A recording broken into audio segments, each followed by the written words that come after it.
Generators are noisy, they come with drawbacks, but they're also quite expensive to run. We hear a lot of homeowners say, this is too much homework for me. I'm having to go to 5 or 6 or 7 different trades. I have to put the pieces together myself.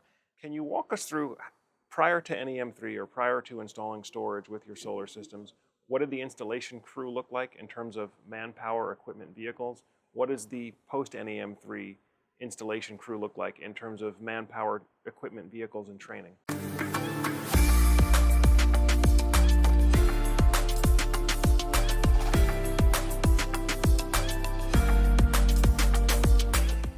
All right, welcome to the Solar Surge Podcast. Hey, if you're new to the Solar Surge Podcast, this is the program where we meet with the top CEOs and the top business leaders in the solar and energy storage space. And this afternoon, I'm joined by Andrew Krause, CEO at Northern Pacific Power Systems, and we're going to be talking about how to run a successful solar company in the post-net metering world. So Andrew, I appreciate you coming out. Thanks for joining us for the podcast. My pleasure. All right.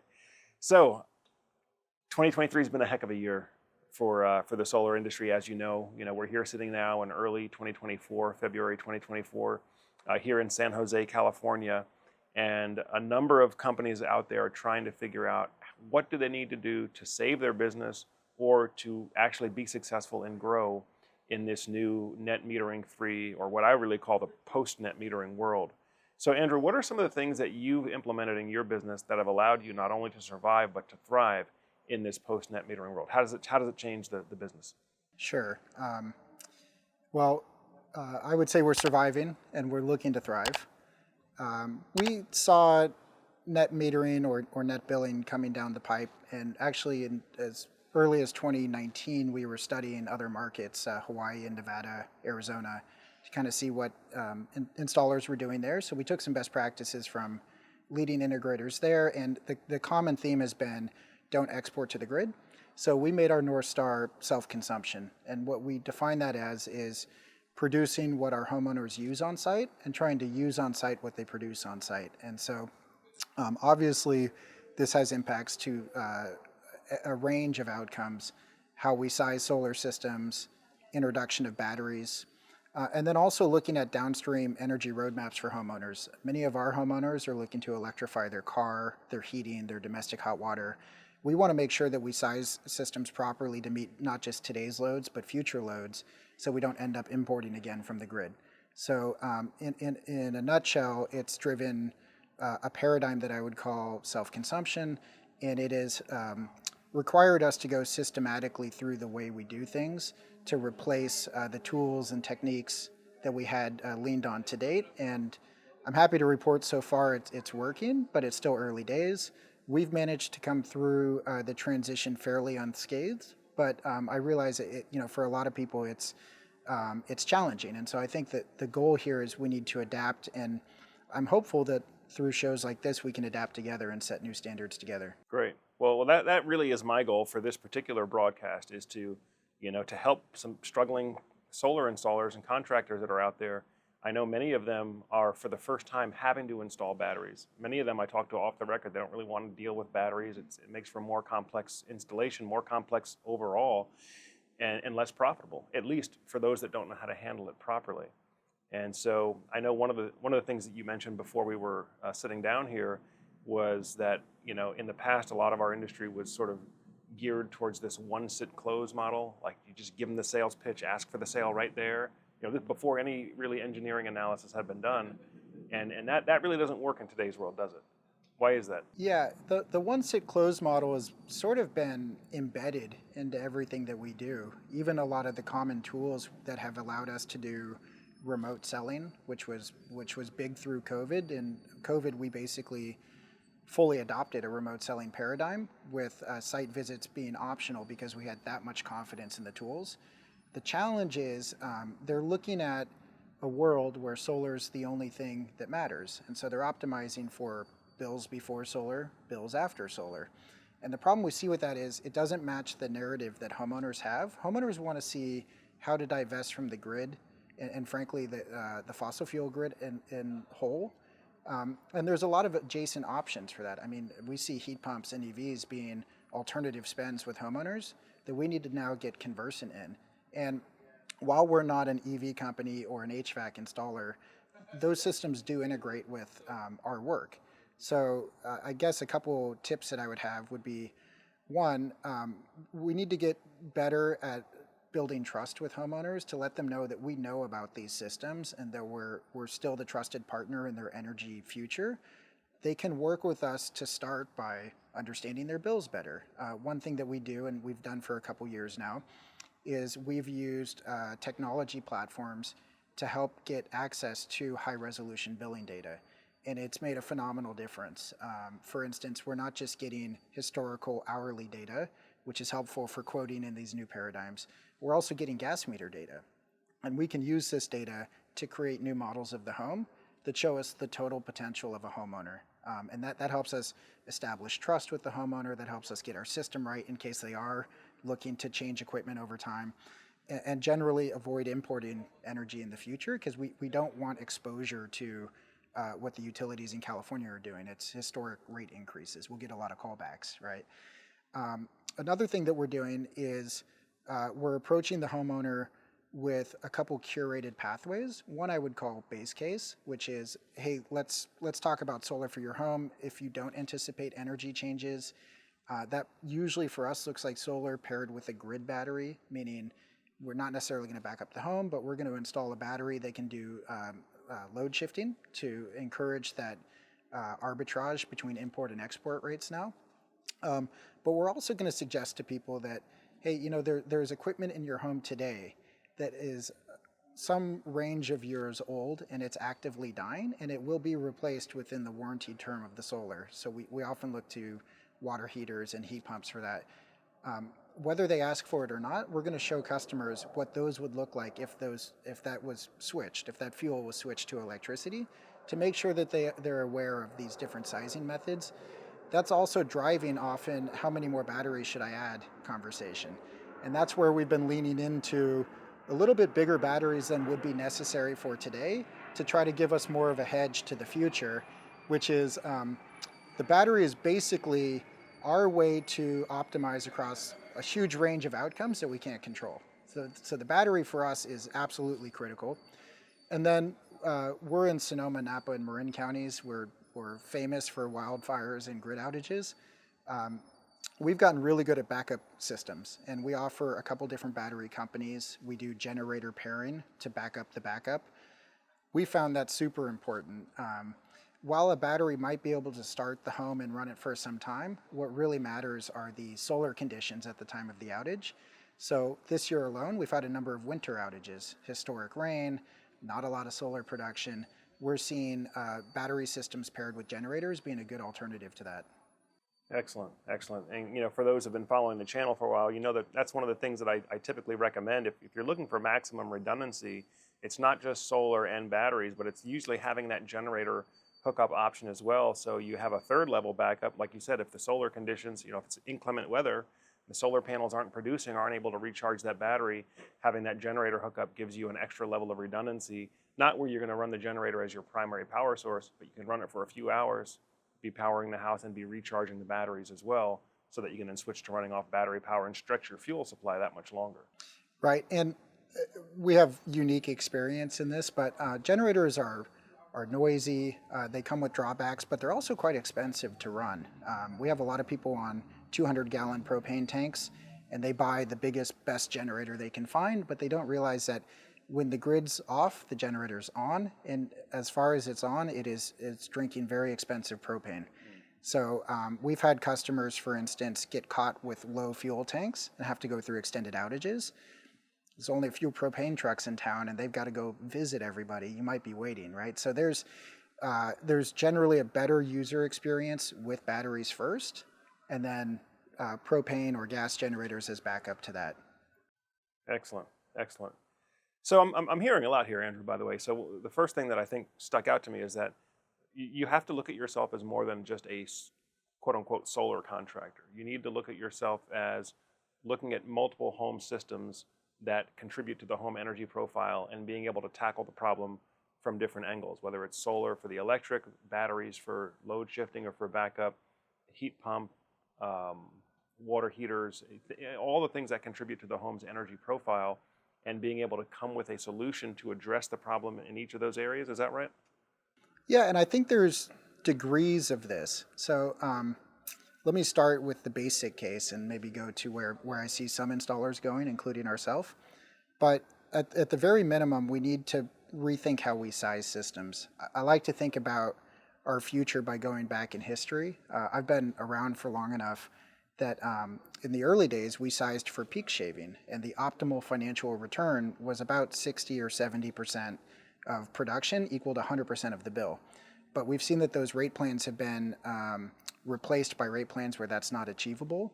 So these people now import quite a bit of energy, even just doing what they're doing, and that's a problem. In the last 5, 6, 7 years, we've seen people kind of using a rule of thumb, let us size a system that produces roughly what you use on the year.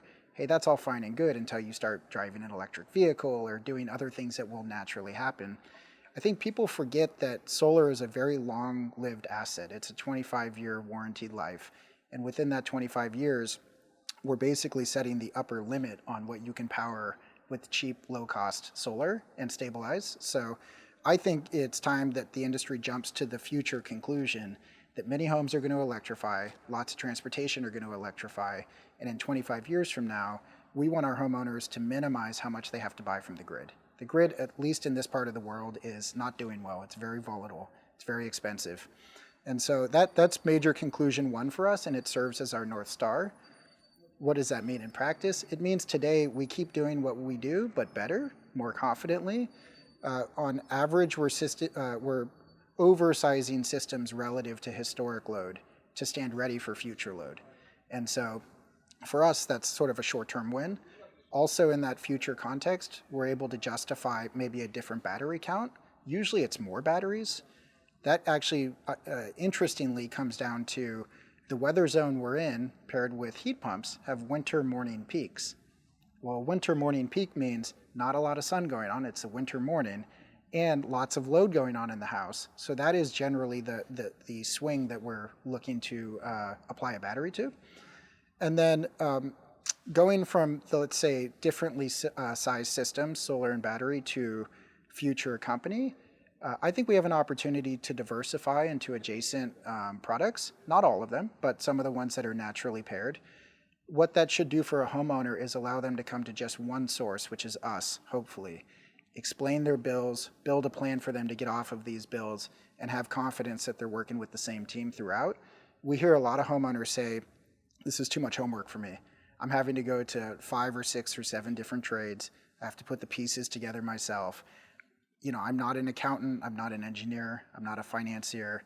These models don't make sense to me. Can somebody just tell me what to do? And I need to trust them for that. So that's where I'd like us to go in the next 3 to 5 years. Excellent, excellent. And this is exciting for me too, because when I got into the solar industry originally, it was more for the desire to be energy independent, and not so much this idea of, oh, I'm going to save some money on the power bill, or I'm going to stick it to the power company by running my meter backwards.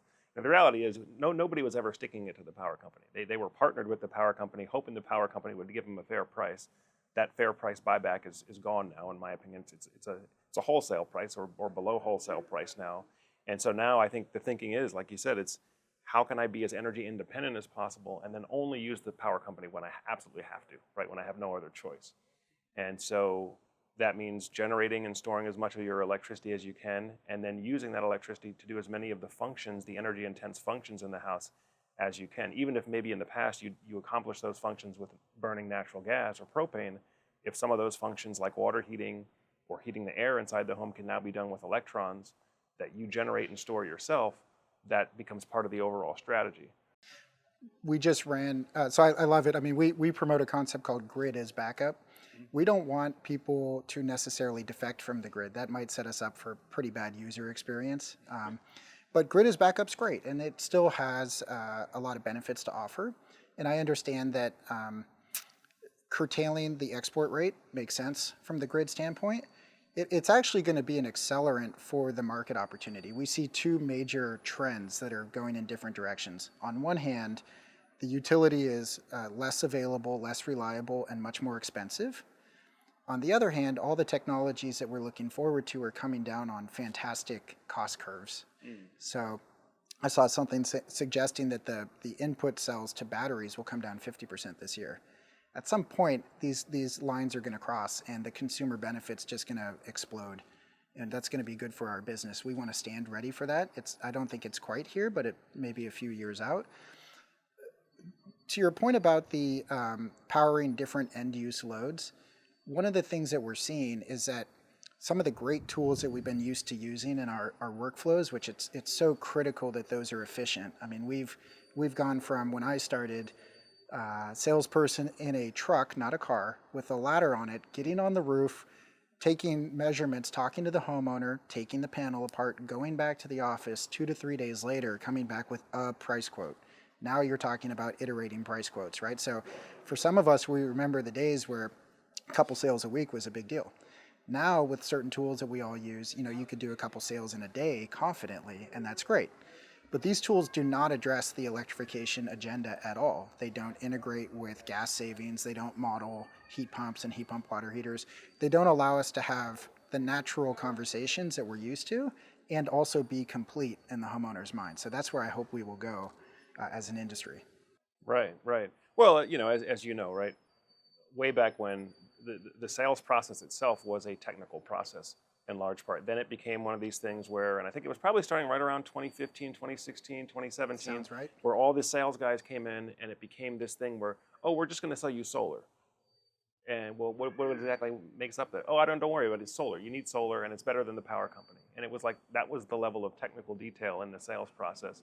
And so, don't worry, the engineer will take care of it later. Sign up here, right? You want to lower your bill, don't you? And now we're kind of back to this more of a consultative, with a strong technical component before the point of sale. It sounds like. I mean, kind of walk us through the basic steps in your sales process now. How are you having success? Yeah, one, I couldn't agree with you more. I've heard this called the Solar Bros movement, and I think it's fitting. And unfortunately, it drives sort of this perception of poor quality in the industry. I'm really bullish on strong local companies that do good quality work and have strong ethics, doing really well and having a chance to actually set their own pricing for the first time in a long time. And I would contrast that to people making claims they can't back up, driving artificially low costs, making up for it in the change order process, or worse yet, just poor quality and cutting corners. And so I hope that we're at the doorstep of a quality movement in solar. What does it mean for our process? We have a pretty traditional process. We use a CRM like Salesforce to manage inbound leads. We have a 5-person sales team. We're trying to maximize their effort and book their calendar as much as we can, so we keep it lean and mean and high quality. We've done some augmented tools for that. We use a company called Utility API to help us gather gas and electric data. We used to use one platform for quoting, but as I mentioned, it's no longer sufficient. So we use a hodgepodge of platforms, which has really slowed us down. There are a couple platforms coming out that we're prototyping right now, and we're very bullish about them pulling everything together in a very easy way, and we can talk more about that at some point if it's helpful. But let's say we get to the quoting process and we present the options to homeowners. It typically looks like going as deep as they want to. We've trained our sales team to answer very real questions. I mean, these guys can model the outcomes. They can answer questions around rebates. They can talk about the time frame. They can talk about quality concerns. So we're generally trying to err towards very educated and consultative sales. Now, that's not required. It's just a little bit of a differentiator for us. When a sale comes through, we're using a combination of a Salesforce and project management platform to manage that sale. We're absolutely trying to avoid rework. We don't want to be going back to site. So our site visits are comprehensive. They're not as fast as you can go. We're actually taking photos of the HVAC equipment and the water heater and the well pumps and other things that might be required to answer questions downstream. We then have an opportunity to talk to the homeowner about any final changes they may want to make because new information's in hand. So we see a lot of people wondering, should I do a smart panel after the home visit's been performed? And we have a lot of traction there. I think a smart panel adds, for some homeowners, a big range of options and control that's required. Once the change order process is complete and the project is effectively on the rails, we're going to design and permit, which is pretty traditional. Once those are achieved, we have a scheduler, so we're scheduling projects.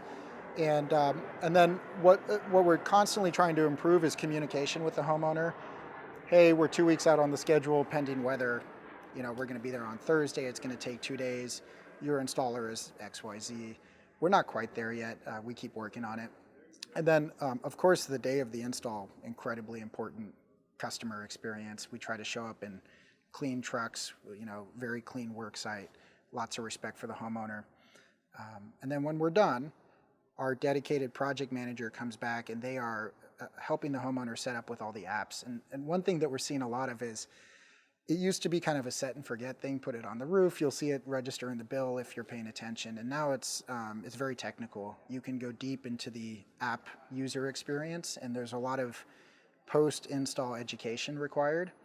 And then finally, and this is not at scale with us, but we've participated in some grid services programs. That provides even more customer education required because these are new and shiny, and they all have different rules. So generally, when those questions come in, they come to me for now. Got it. So Andrew, I'd like to learn more about kind of the mechanics of your installation process, your standard operating procedures, if you will. Can you walk us through, prior to NEM3 or prior to installing storage with your solar systems, what did the installation crew look like in terms of manpower, equipment, vehicles? What does the post-NEM3 installation crew look like in terms of manpower, equipment, vehicles, and training? Sure. And I'll bring it even upstream a little bit. I would include staging and kitting products in that. So okay.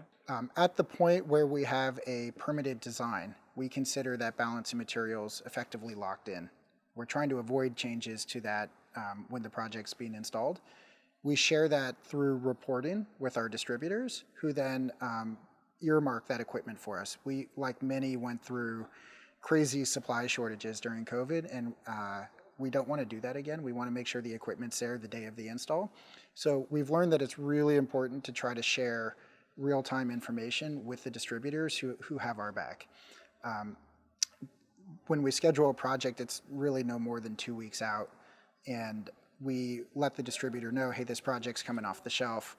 The BOM looks correct. Let's go ahead and do it. And we actually have a relationship where they're kitting it for us and then delivering it to our smaller warehouse. So we have an office that has front office and back warehouse, which is not uncommon. In terms of assigning the crews, we have crews separated by skills, but we're trying to bring everybody's skill set up to be as balanced as possible. So many years ago, our founder, James, implemented a vocational training program, something we're really happy about, where anybody in the labor force can get paid extra to take journeyman classes. So we're putting them through classes nights and weekends, which can take many years, but we'll ultimately elevate them to like the range of a journeyman or C10 electrician, and that's kind of our standard, because the labor is a major constraint, as you know. So we're scheduling based on skills. Crews can look between 2 and 4 people. It can vary a lot. A solar crew with a grid battery is probably our most basic crew that we have the most installers for, and you'll have a lead in that crew who's very accomplished, been in the industry for, call it 7 to 10 years, and they have helpers, so they have labor, usually 2 in a crew like that. The next crew up from there might be a specialized crew, like a ground mount crew. We have some heavy equipment that we run to do ground mounts, so we have a mini excavator that one person can run, and we have the drill rig for that. Those crews are kind of scheduled separately because we only have so much equipment and there's only so many operators. And then for projects that have maybe big battery backup, generator tie-in, and solar, we maintain the flexibility to separate these out. So we could come in, install the solar, and then have a separate crew, usually with the journeymen or the C10s, residential electricians basically, coming in to do the battery and the protected load panel. What that allows us to do is keep scheduling flexibility, because there's a real difference between on the roof work and on the side of the house work, especially when you're constructing your own protected load panel. And then in some cases we have MSP upgrades, main service panel upgrades, or maybe installation of a smart panel like a span. Those we might do out of sync in preparation for the home the day of the install.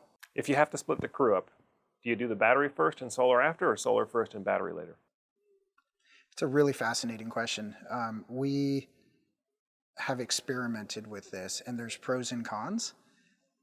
The solar, and it comes down to the compatibility of the system. So when you have a system that is in one brand family, you can usually install that system and take it to completion and circle back with the battery pretty effectively.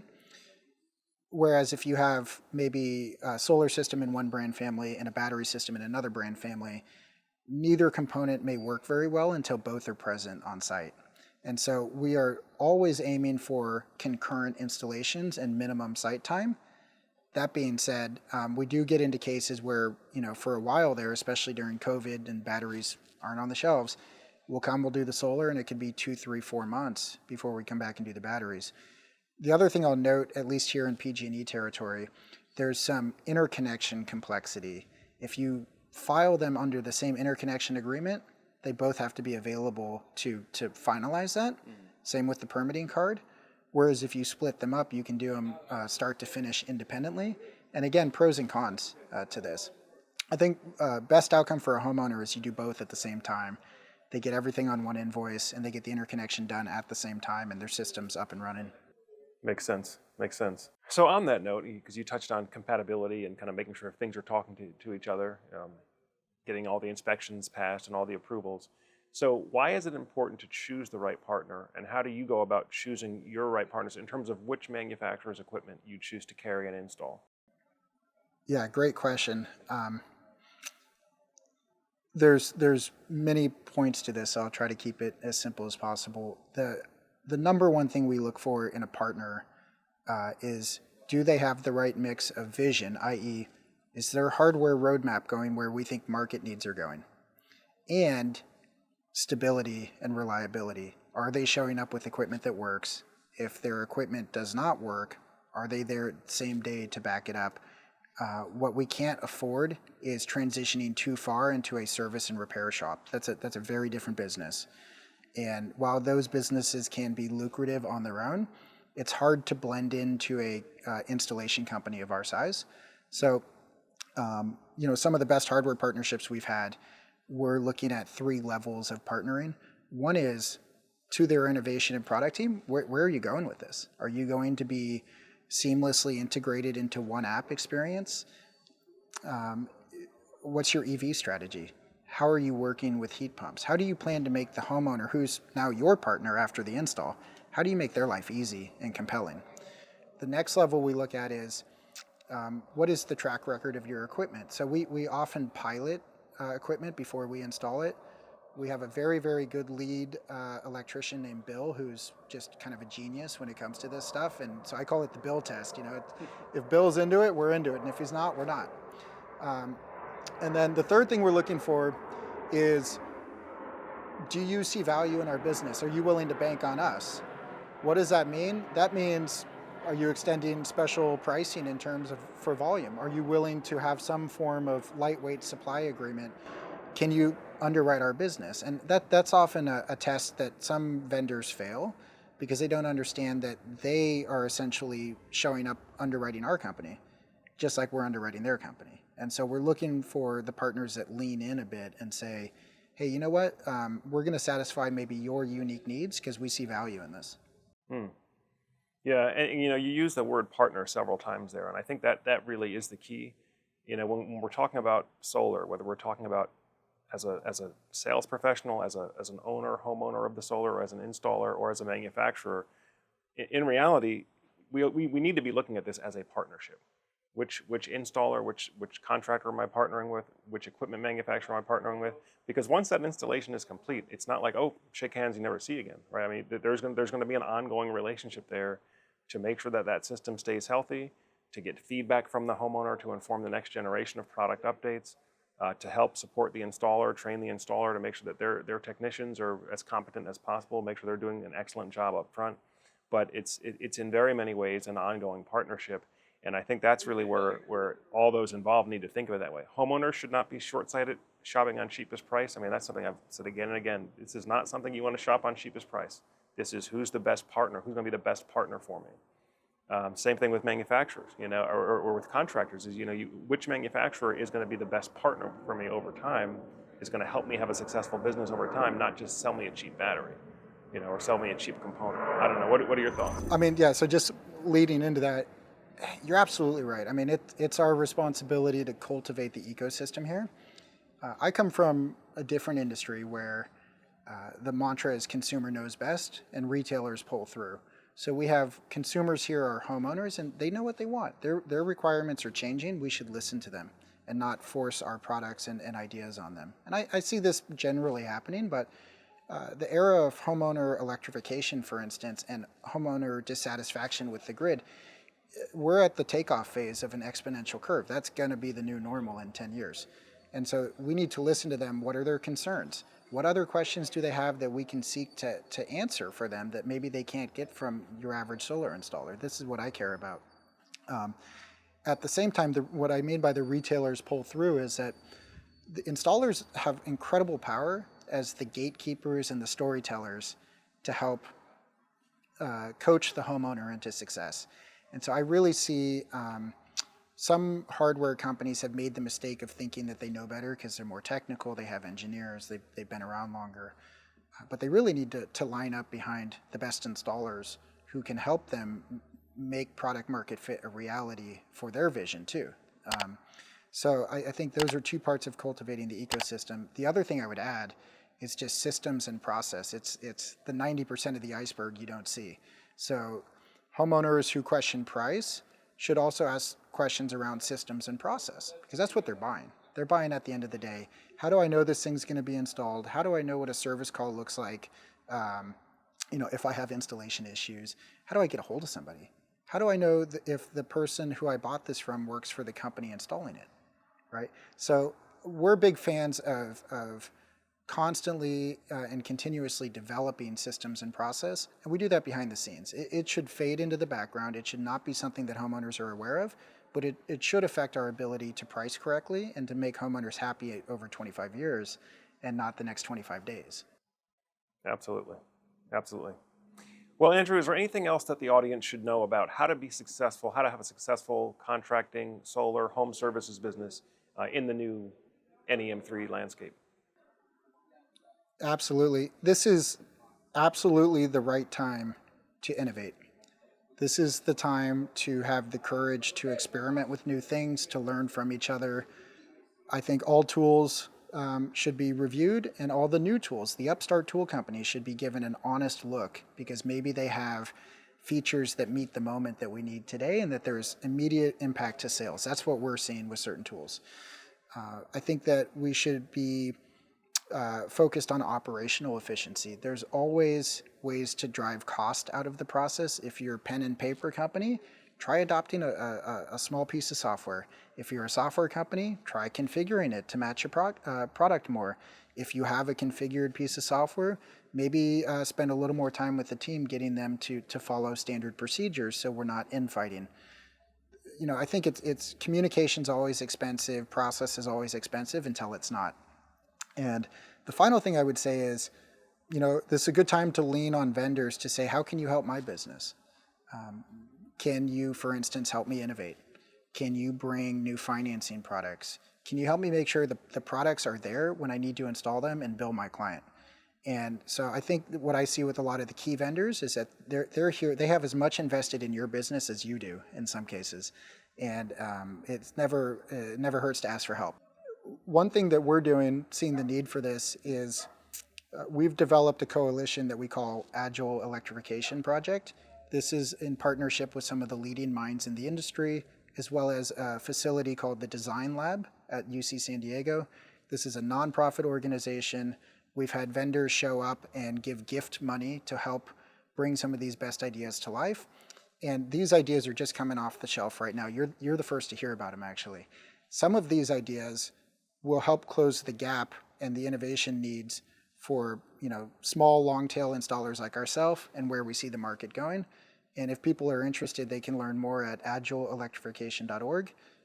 Definitely invite you and your community to come play with us. But that is where we feel like, hey, we're going to set some new standards together. It's open source, it's collaborative, there's no fees involved. It's trying to make this industry survive and thrive. Well, folks, this has been a discussion with Andrew Krause, CEO of Northern Pacific Power Systems, and we're talking about here how to be successful, how to have a successful solar contracting business in the post-net metering 3 world. Folks, that pretty much does it for today's episode. As always, I thank you for spending some more time with Solar Surge. And until next time, I'm Joe Ordia here, encouraging you to get prepared and be empowered. Thanks for watching, and we'll see you on the next show.